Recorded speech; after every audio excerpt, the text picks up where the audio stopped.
À Changchun, chef-lieu du Jilin, même en plein hiver, la maison du livre de l'amitié installée dans un parc de quartier ne désemplit pas.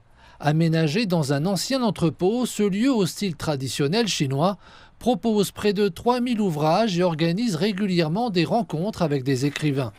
Pour les habitants, c'est un espace calme et chaleureux devenu incontournable. Je viens souvent me promener ici. Je trouve que les équipements culturels sont de plus en plus nombreux et accueillants. On peut lire, assister à des conférences, prendre le temps. Ces espaces s'inscrivent dans une politique plus large de promotion de la lecture, récemment renforcée par un nouveau règlement national. L'objectif, faciliter l'accès aux livres dans les villes comme dans les campagnes et intégrer la culture au cadre de vie quotidien.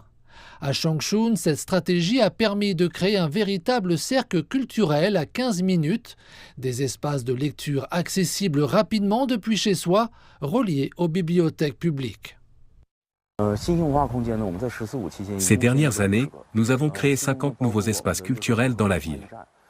Ils accueillent environ 600 000 visiteurs par an et proposent près de 300 activités. Cela permet aux habitants de ressentir concrètement les bénéfices des politiques culturelles. Autre volet important, la modernisation des librairies traditionnelles.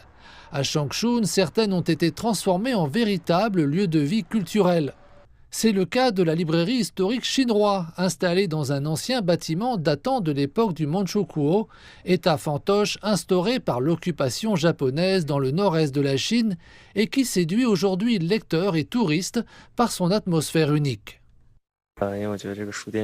Cette librairie est très spéciale. Elle a beaucoup de caractère, c'est calme, agréable. On a envie de s'y poser pour lire. En 2025, plusieurs grandes librairies de la province ont été rénovées ou repensées. Elles ne sont plus seulement des lieux où l'on achète des livres, mais de véritables espaces de rencontres, d'échanges et de découvertes culturelles. L'une d'elles a même ouvert une section entièrement consacrée aux pandas, devenu un lieu très prisé des jeunes lecteurs et des visiteurs étrangers. En Chine, des parcs au centre-ville, des bâtiments historiques au quartier résidentiel, la lecture est mise au cœur du développement culturel. L'objectif, faire des livres un bien commun, accessible à tous et ancrer durablement la culture dans la vie quotidienne.